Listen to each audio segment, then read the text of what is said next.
যারা সনাতনী সম্প্রদায়ের আজ আমাদের সাথে নেই তাদের প্রত্যেককে চিহ্নিত করে রাখুন, তাদের প্রত্যেকে আপনারা নিশ্চিত করে রাখুন। আগামী দিনে তাদেরকে প্রতিরোধ করার আমরা প্রচেষ্টা করব।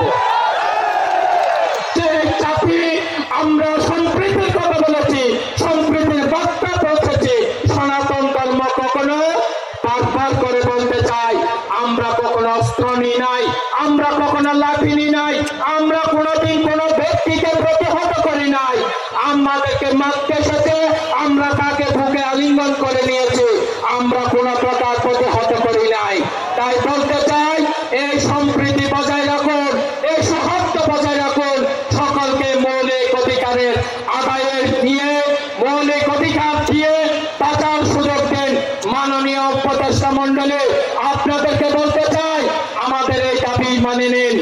আপনি যদি কলেজ তথা ইউনিভার্সিটির দাবি মেনে নিতে পারেন একদিনে, আমাদের এই দীর্ঘকাল আজকে দীর্ঘ 3 মাসের ঊর্ধ্বে আমরা আন্দোলন করছি, আপনারা কেন আমাদের আন্দোলনের কথা